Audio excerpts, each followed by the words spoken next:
আল্লাহ সুবহানাহু ওয়া তাআলা যখন শয়তানকে বলেছিলেন, হে আদমকে সিজদা করো, আদমকে সিজদা করো, সকল ফেরেশতারা আদম আলাইহিস সালামকে সিজদা করেছিল। আপনারা জানেন কিনা? আদম আলাইহিস সালামকে সব ফেরেশতারা সিজদা করেছে, করে নাই একজন, ওর নাম কি? ইবলিস। আল্লাহ বলেন আবা ওয়াস্তাকবারা ওয়া কানা মিনাল কাফিরিন, তুমি অবাধ্য, তুমি দুষ্টু, তুমি বেয়াদব। আল্লাহ যেখানে নির্দেশ দিয়েছেন, আল্লাহ বলেছেন সিজদা দাও, আল্লাহর হুকুমের উপর আর কোনো যুক্তি চলে? আল্লাহর হুকুমের উপর আর কোনো যুক্তি চলে?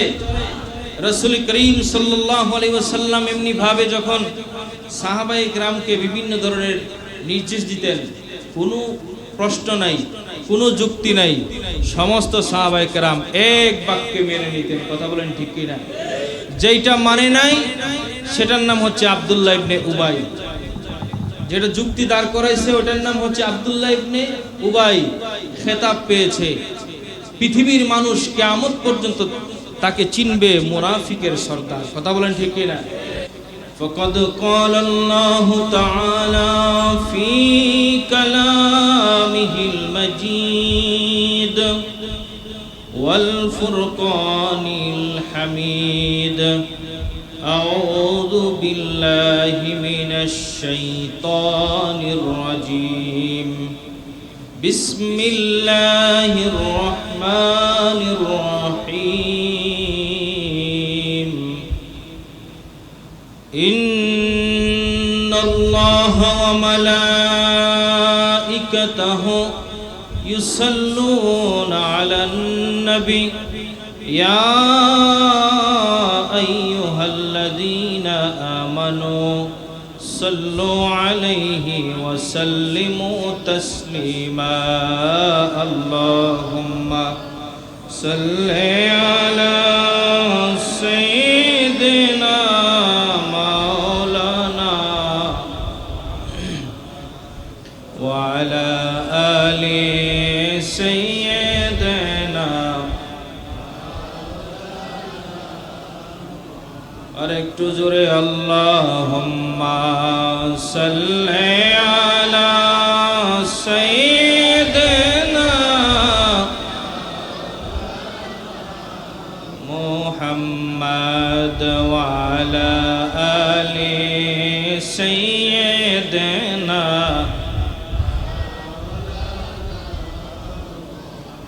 ইয়া রাসূলুল্লাহ হাবিবে খালিক কা তুই বরগজিদা জুল জালালে পাকে বে হাম তা তুই আল্লাহুম্মা সাল্লি আলা مولانا محمد وعلى آله مولانا নবীর ইশকে যার দিল ভাই এই জগতে কান্দে না, রোজ হাসরে ভাইজান তারা নবীর শফাত পাবে না। আল্লাহুম্মা সাল্লি আলা সাইয়্যিদিনা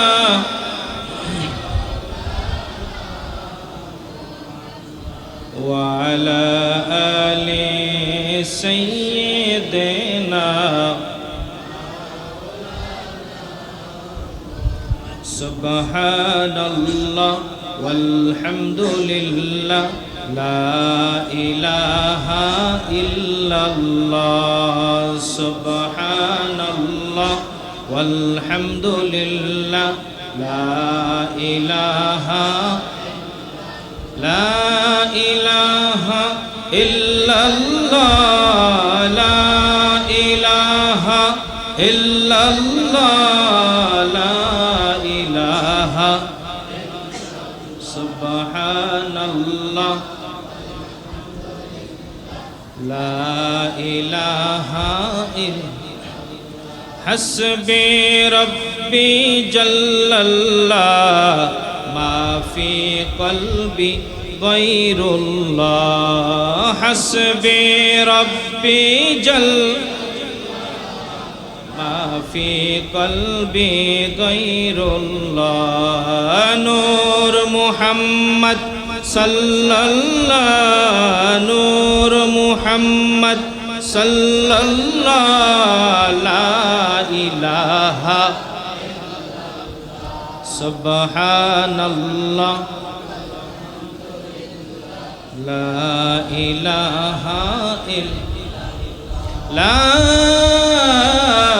ইলাহা ইল্লাল্লাহ মুহাম্মাদুর রাসূলুল্লাহ সাল্লাল্লাহু আলাইহি ওয়াসাল্লাম। আলহামদুলিল্লাহ, আল্লাহ পাকের দরবারে অসংখ্য অগণিত শুকরিয়া, যেই রব্বুল আলামিন পবিত্র মাসে,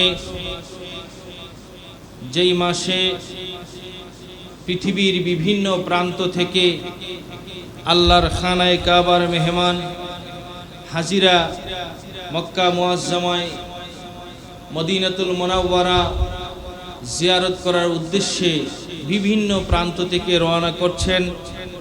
সেই একটা বরকতি সময়ে আল্লাহ সুবহানাহু ওয়া তাআলা আমাদেরকে তার পবিত্র ঘর মসজিদে আসার, হাজিরা দেওয়ার তৌফিক দান করলেন।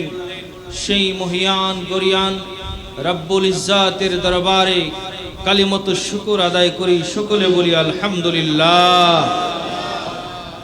লক্ষ লক্ষ কোটি কোটি অগণিত দরুদ ও সালামের হাদিয়া সোনার মদিনায় হুজুর পুর নূর সাল্লাল্লাহু আলাইহি ওয়াসাল্লামের খেদমতে আরজ করছি, যেই নবীকে আল্লাহ সুবহানাহু ওয়া তাআলা অনেক আগেই হাজার হাজার লক্ষ লক্ষ কোটি কোটি বছর আগে আদম আলাইহিস সালামের সৃষ্টি জগতের সৃষ্টির আগেই যাকে আল্লাহ নবী হিসাবে ঘোষণা দিয়েছেন, নবুয়তি দান করেছেন, সেই মায়ার নবী, জিন্দা নবী রহমাতুল লিল আলামিনের উপর লক্ষ লক্ষ কোটি কোটি দরুদ ও সালামের হাদিয়া আল্লাহ কবুল করুক। সবাই বলি আমিন। সম্মানিত উপস্থিতি, আমরা একটা বর্তমান সময় একটা সংকটপূর্ণ মুহূর্ত, খুবই কঠিন একটা সময় আমরা অতিবাহিত করছি, যেখানে একদল মানুষ আহ্বান করছে আল্লাহর কালামের নির্দেশনা অনুযায়ী, উদউ ইলা সাবিলি রব্বিকা, আল্লাহর প্রতি, আল্লাহর রাস্তায় মানুষকে আহ্বান করছে সত্য কথা দিয়ে, সুন্দর ভাষা দিয়ে, হিকমতের মাধ্যমে এবং মহব্বতের মাধ্যমে। কথা বলেন ঠিক কিনা? এই মহব্বতের মাধ্যমে, হিকমতের মাধ্যমে মানুষকে ডাকার কথা আল্লাহ বলেছেন। এটাকে আবার কিছু মানুষ পুঁজি করে নিয়েছে নিজেদের আখের গোছানোর জন্য। মিষ্টি মিষ্টি কথা বলে, সুন্দর সুন্দর কথা বলে, কিন্তু উদ্দেশ্য খারাপ। কালিমাতু হাক্কিন উরিদা বিহাল বাতিল, কথা সত্য কিন্তু উদ্দেশ্য হচ্ছে খারাপ। এরকম মানুষ আছে না নাই? কথা সুন্দর, মিষ্টি মিষ্টি কথা, তো এখানে ডিভাইডেড হয়েছে মানুষ কয়েকটা ভাগে। এর মধ্যে এক শ্রেণীর মানুষ আছে যারা আমলের উপরে অ্যাটাক করেছে, যারা আমল নিয়ে টানাটানি করছে। আর আরেক শ্রেণীর মানুষ আছে যারা ঈমানের উপরে অ্যাটাক করছে। কথা বলেন ঠিক কিনা? এক শ্রেণীর মানুষ সরল প্রাণ, ধর্মপ্রাণ, ইমানদার মুসলমানদের আমলকে কেটে কেটে ছোট করে দিচ্ছে, আর আরেক শ্রেণীর মানুষ ইমানের উপরে অ্যাটাক করতেছে। তাহলে এই দুই ধরনের অ্যাটাক, দুই ধরনের আক্রমণ, এই উভয় আক্রমণ থেকে বেঁচে থাকাই হলো প্রকৃত ইমানদারের লক্ষ্য। কথা বলেন ঠিক কিনা? কারণ রাসূল করিম সাল্লাল্লাহু আলাইহি ওয়াসাল্লাম ইরশাদ করেছেন, আখিরি জামানায় আমার উম্মতের ঈমান টিকানো এমন হবে, হাতের তালুর মধ্যে জ্বলন্ত প্রজ্বলিত আংরা আগুনের কয়লা রাখা যেরকম কঠিন, ঈমান রাখা সেরকম কঠিন হবে। কথা বলেন ঠিক কিনা? আমার ভাইরা, যেই কথা বলছিলাম, ঈমানের উপরে আক্রমণ করা, মিষ্টি মিষ্টি কথা দিয়ে, আমলের উপরে আক্রমণ করা মিষ্টি মিষ্টি কথা দিয়ে। আল্লাহ সুবহানাহু ওয়া তাআলা যখন শয়তানকে বলেছিলেন, হে আদমকে সিজদা করো, আদমকে সিজদা করো, সকল ফেরেশতারা আদম আলাইহিস সালামকে সিজদা করেছিল। আপনারা জানেন কিনা? আদম আলাইহিস সালামকে সব ফেরেশতারা সিজদা করেছে, করে নাই একজন, ওর নাম কি? ইবলিস। আল্লাহ বলেন, আবা ওয়াস্তাকবারা ওয়া কানা মিনাল কাফিরিন। তুমি অবাধ্য, তুমি দুষ্ট, তুমি বেয়াদব। আল্লাহ যেখানে নির্দেশ দিয়েছেন, আল্লাহ বলেছেন সিজদা দাও, আল্লাহর হুকুমের উপর আর কোনো যুক্তি চলে? আল্লাহর হুকুমের উপর আর কোনো যুক্তি চলে? রাসূল করিম সাল্লাল্লাহু আলাইহি ওয়াসাল্লাম এমনি ভাবে যখন সাহাবায়ে কেরামকে বিভিন্ন ধরনের নির্দেশ দিতেন, কোনো প্রশ্ন নাই, কোনো যুক্তি নাই, সমস্ত সাহাবায়ে কেরাম এক বাক্যে মেনে নিতেন। কথা বলেন ঠিক কিনা? যেইটা মানে নাই সেটার নাম হচ্ছে আব্দুল্লাহ ইবনে উবাই, যেটা যুক্তি দাঁড় করাইছে ওটার নাম হচ্ছে আব্দুল্লাহ ইবনে উবাই।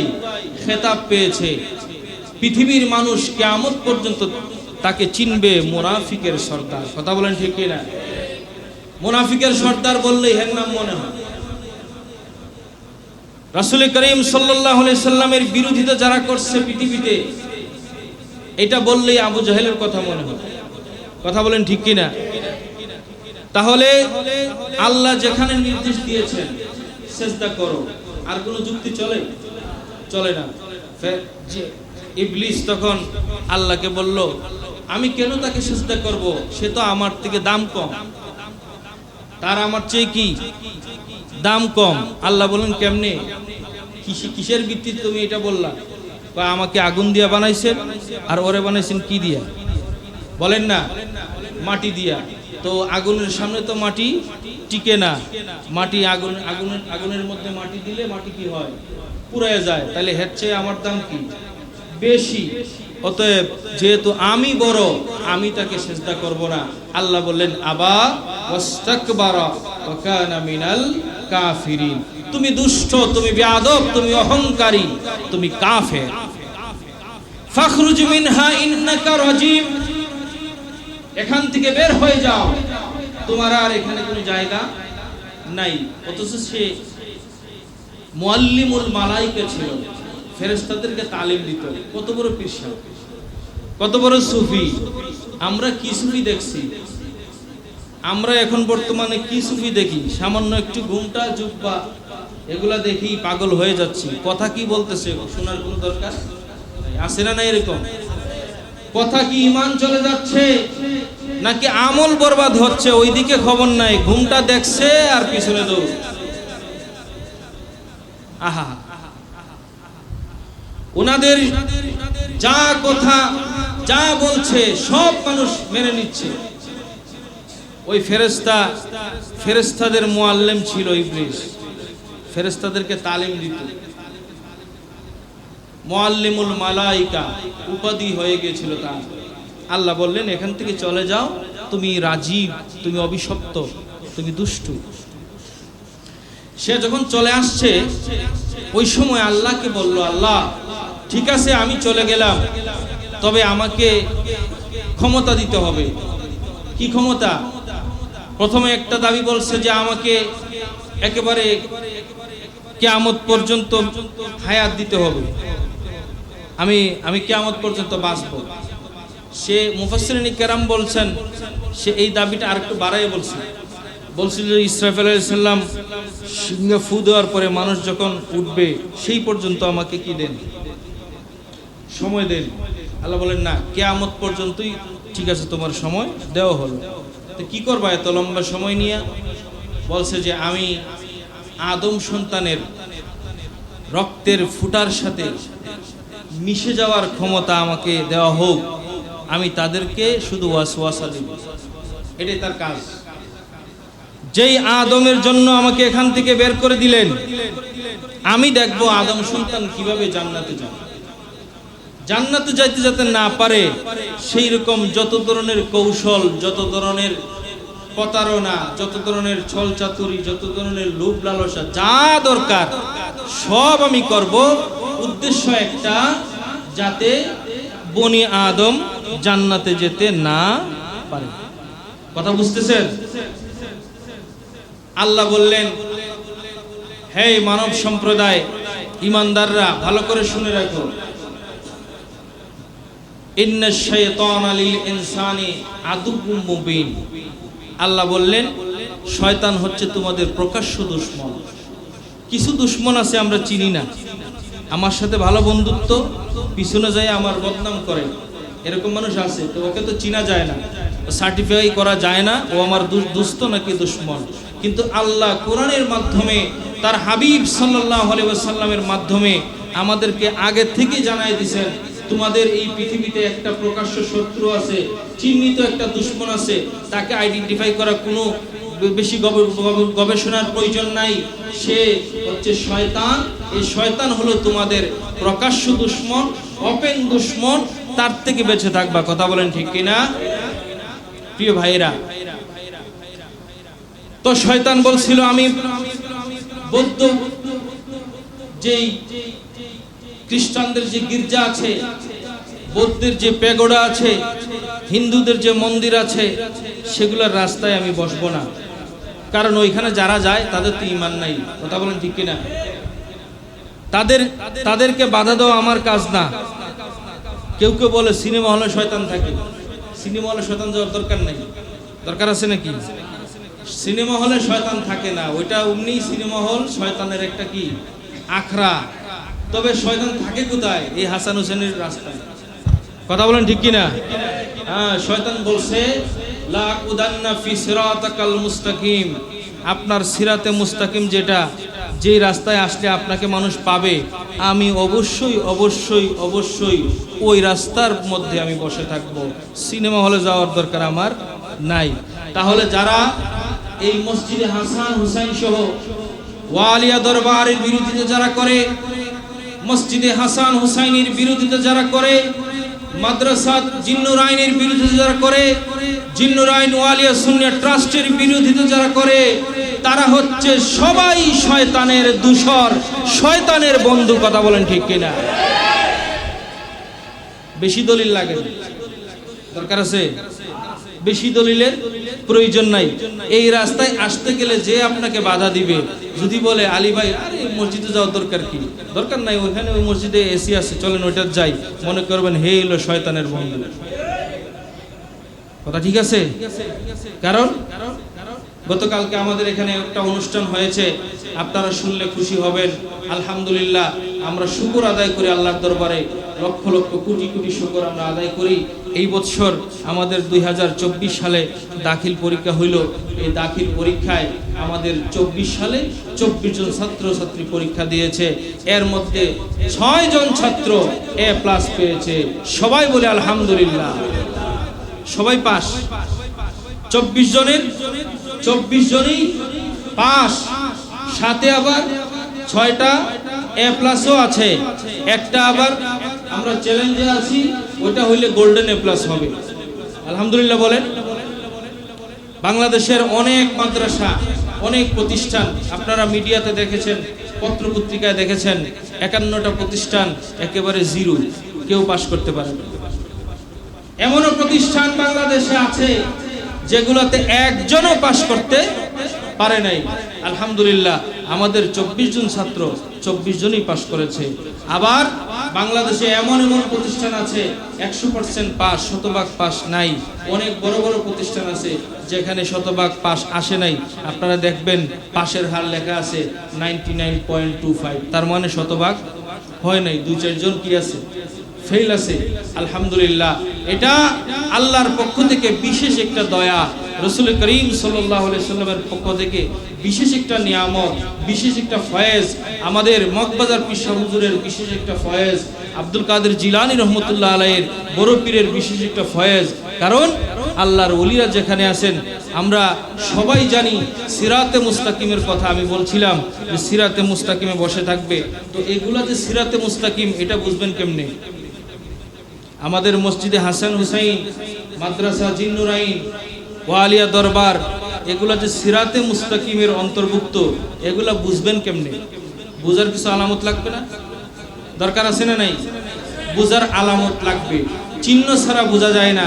গতকালকে আমাদের প্রধান মেহমান যিনি ছিলেন, উনি বাংলাদেশ মাদ্রাসা শিক্ষা বোর্ডের একজন বোর্ড অফ গভর্নেন্সের সদস্য, জমিয়তুল মুদাররিসিনের জয়েন্ট সেক্রেটারি, অনেক বড় একজন আলেম, প্রাক্তন সাবেক প্রিন্সিপাল ছিলেন ফরিদগঞ্জ, আপনাদের চাঁদপুর ফরিদগঞ্জ আলিয়া মাদ্রাসার প্রিন্সিপাল ছিলেন। উনি ছিলেন গতকালকে আমাদের অনুষ্ঠানের প্রধান অতিথি।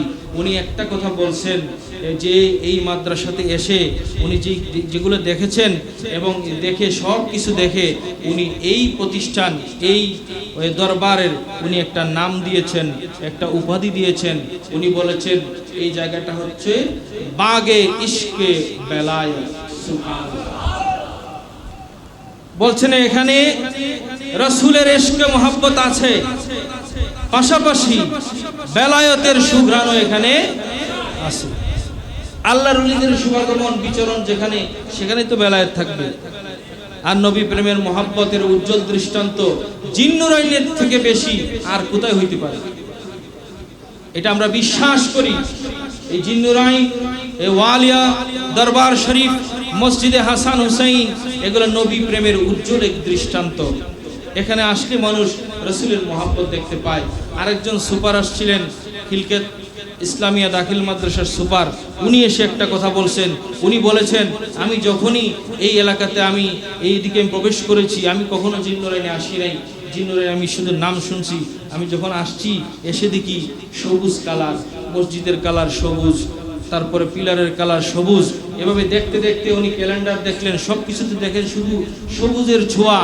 এরপরে তিনি সবচেয়ে বেশি যে গুরুত্ব দিয়ে কথাটা বলেছেন যে আমি যখন মাদ্রাসার প্রত্যেকটা ছাত্রের মাথার দিকে তাকিয়েছি, আমি দেখেছি প্রত্যেকটা ছাত্রের মাথার মধ্যে সবুজ রঙের টুপি, সবুজ রঙের পাগড়ি।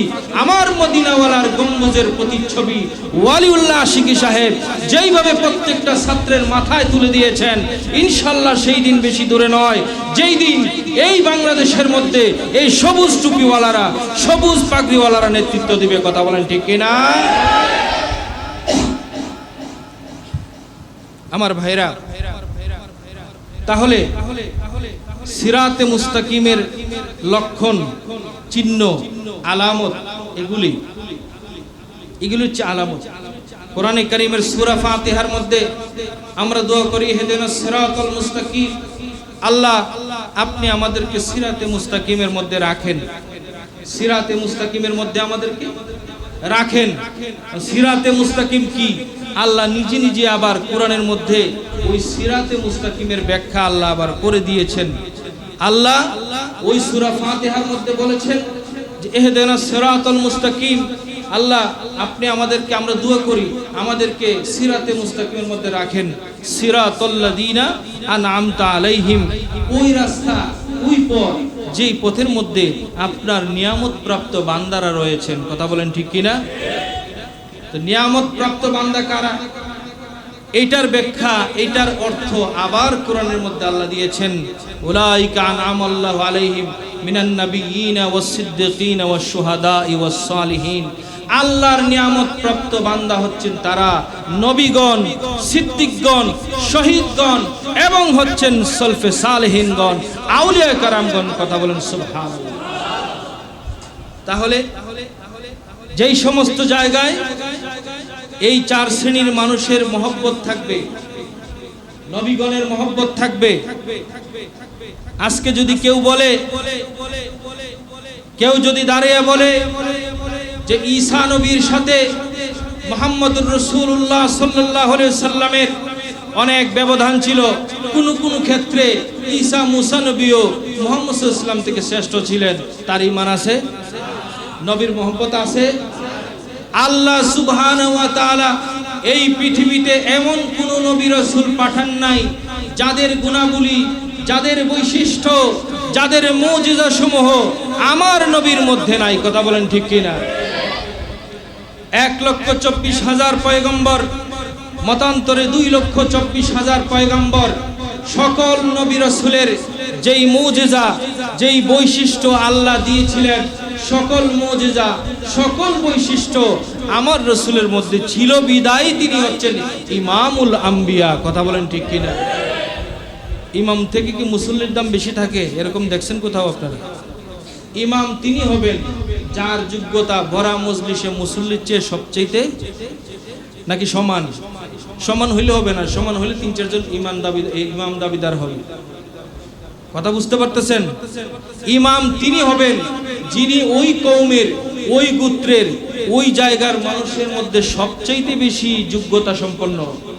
তাহলে রসুলকে একদিক দিয়ে বলতেছে ইমামুল আম্বিয়া, ইমামুল মুরসালিন, সমস্ত নবীগণের ইমাম, সমস্ত রসুলগণের ইমাম, কিন্তু আবার গুণাবলী বলার সময় কোন কোন নবীর থেকে আবার রাসূল ইসলামের মুজিজা, রাসূল ইসলামের বৈশিষ্ট্য আবার কমাইয়ে দিচ্ছে। একদিকে মানুষকে ধোঁকা দিচ্ছে, মানুষের সামনে প্রশংসা করছে, মানুষ তার আকৃষ্ট হচ্ছে, কিছুদিন পরে ইমান বিধ্বংসী একটা বুলেট চাপতেছে। ইমান নষ্টের জন্য অল্প কিছুই যথেষ্ট। ইমান নষ্টের জন্য সামান্য পরিমাণ জিনিসই যথেষ্ট। খারদাল পরিমাণ, একেবারে বিন্দু পরিমাণ, সরিষা পরিমাণ জিনিস ইমান বিধ্বংসকারী কথা ইমান ধ্বংসের জন্য যথেষ্ট। কথা বলেন ঠিক কিনা?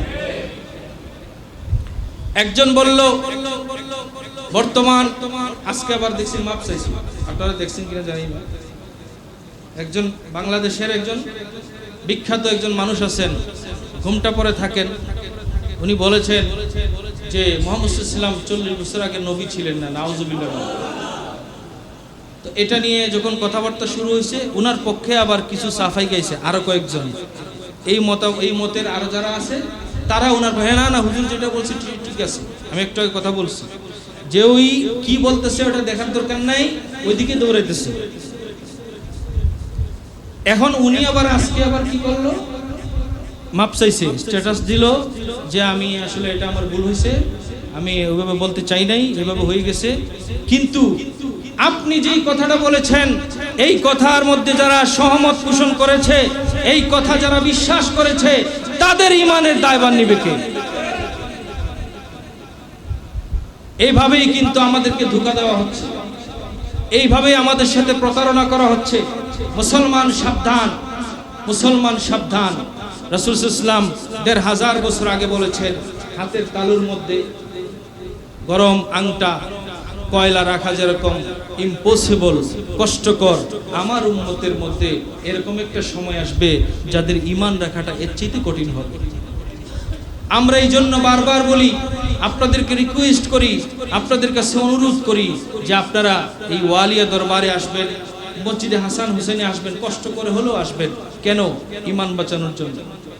আজকে মানুষ টাকা পয়সা বাঁচানোর জন্য কত কিছু করে, কত কিছুর আশ্রয় নেয়। ব্যাংকের মধ্যে টাকা জমা রাখে কিনা, ভোল্টের মধ্যে টাকা জমা রাখে, লোকারের মধ্যে টাকা জমা রাখে, কোথাও কিন্তু নিরাপত্তা নাই, তারপরেও রাখে। কিছুদিন আগে আপনারা দেখেছেন এই বাংলাদেশের মধ্যেই সোনালী ব্যাংকের না কোন ব্যাংকের জানি এটিএম বুথের যিনি একটা পাহারা